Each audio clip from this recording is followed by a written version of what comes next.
Hello दोस्तों, आप सभी के अपने इस YouTube channel Ravi Shyam spoken English में हार्दिक स्वागत करते हैं।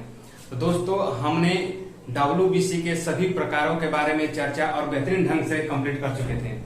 आज हम लोग ब्लड सर्कुलेशन सिस्टम पार्ट 6 यानी कि भाग 6 में हम लोग ब्लड ग्रुप के बारे में हम लोग जानेंगे, यानी कि रक्त समूह रुधिर वर्ग के बारे में हम लोग इसको बेहतरीन ढंग से समझेंगे।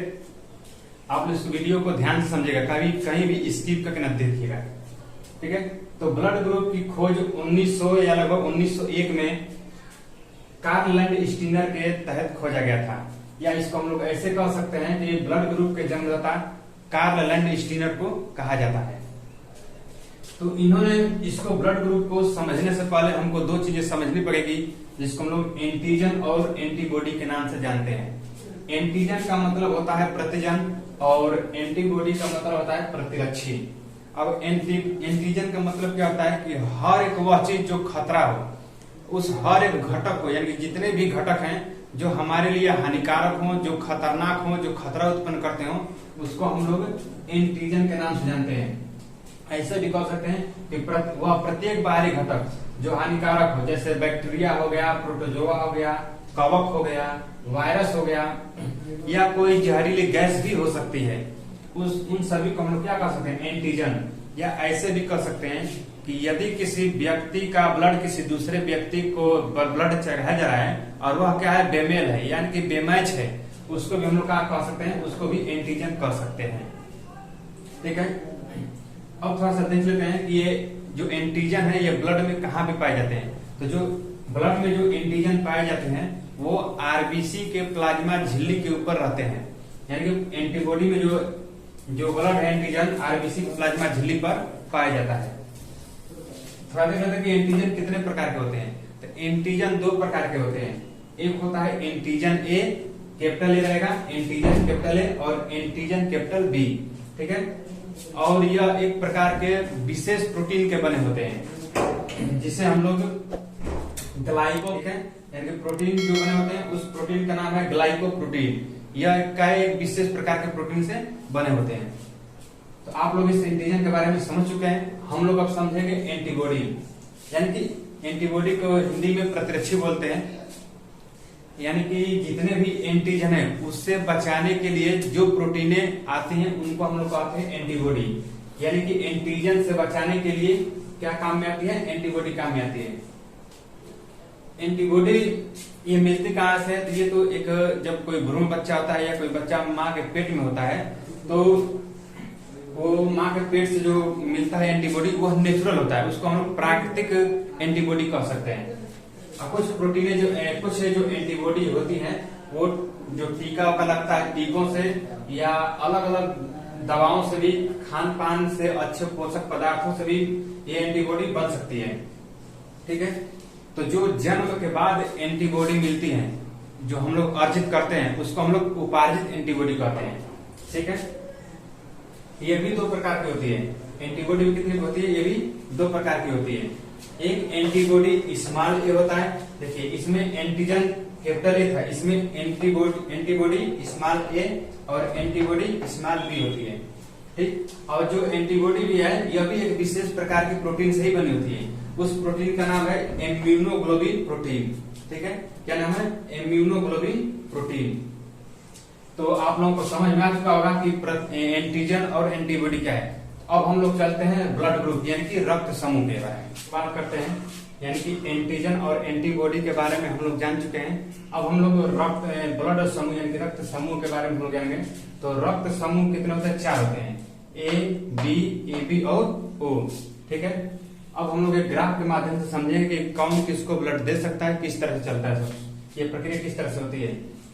तो एंटीजन ए है, एंटीजन बी है और एंटीजन ए भी है, ए बी के लिए, और ओ में एंटीजन नहीं पाए जाते हैं, ठीक। एंटीबॉडी देखते हैं तो एंटीजन ए के लिए एंटीबॉडी बी होती है और एंटीजन बी के लिए एंटीजन ए होता है, और एंटीजन ए बी के लिए किसी भी प्रकार का एंटीबॉडी नहीं होती है। सॉरी, इसको हम लोग एंटीबॉडी लिख देते हैं, एंटीबॉडी, ठीक है। उसके बाद ओ का कोई एंटीजन नहीं होता, लेकिन इसमें एंटीबॉडी दोनों पाई जाते हैं, ए और बी दोनों एंटीबॉडी पाई जाती हैं, अगर हम बात करते हैं, फिर मान लीजिए कि अगर कोई किसी का ब्लड ग्रुप ए है और वो बी को दे रहा है, ठीक है, अगर किसी का ब्लड ग्रुप ए हो और वो बी को दे रहा है, तब क्या होगा कि इसके जो एंटीजन है आपस में क्या करेंगे, स्कैन करेगा। मान लीजिए इसको दे रहा है, ये क्या करेगा, बी वाला क्या करेगा, इसको स्कैन करेगा, क्या ये हमारे बॉडी में रहने लायक है कि नहीं है। तो अब यहाँ पे ये देखा जाएगा कि जो एंटीजन ए है किस में आ रहा है, बी में आ रहा है।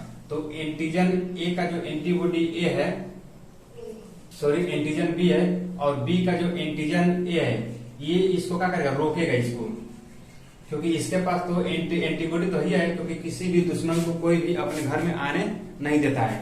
अब ये ब्लड ग्रुप इसका अलग है, ये बी में आ रहा है, इसके पास जो बी का एंटीबॉडी ए है वो क्या करेगा, इसके एंटीजन से लगेगा।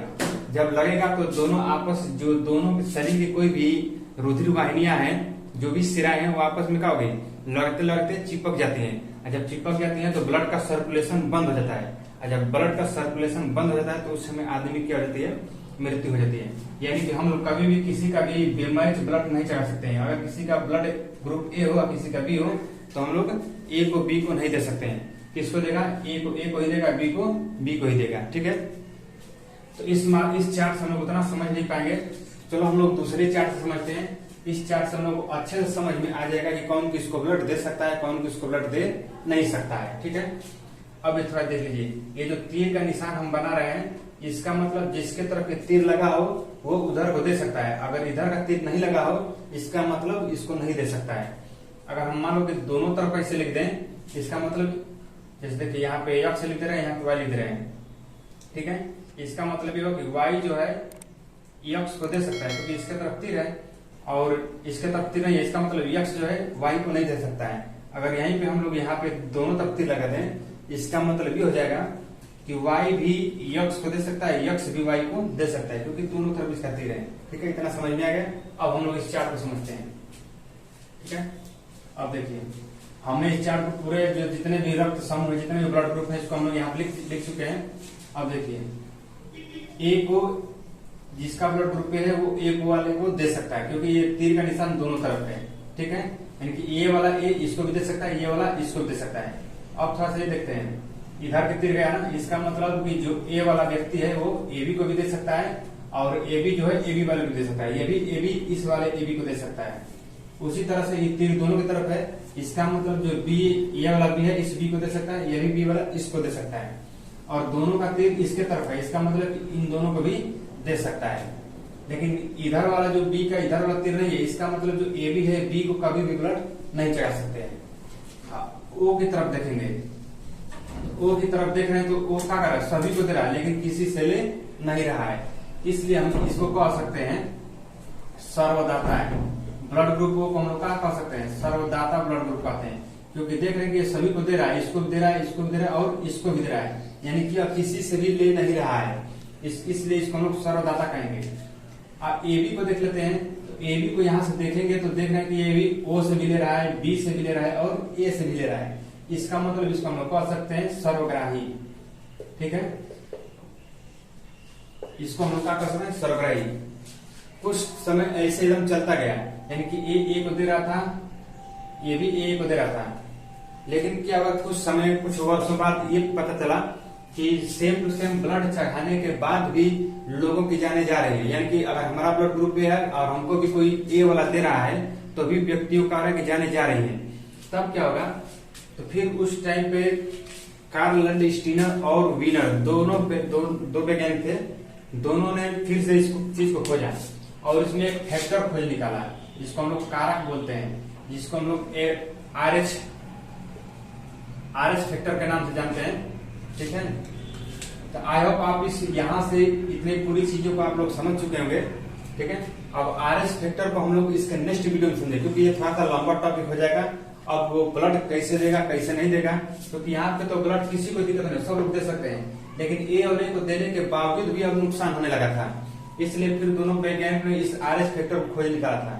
अब इस आरएच फैक्टर की कहानी को हम लोग ब्लड सर्कुलेशन सिस्टम भाग 7 में पढ़ेंगे, क्योंकि ये भाग 6 है, ठीक है। जो लोग इस चैनल पर नए हो उस चैनल को ज्यादा से शेयर करें, सब्सक्राइब भी कर लें और ज्यादा ये वीडियो आप लोगों को समझ में आ रहा है तो इस वीडियो पर कमेंट भी करें और लाइक करें। ठीक है, तब तक के लिए धन्यवाद।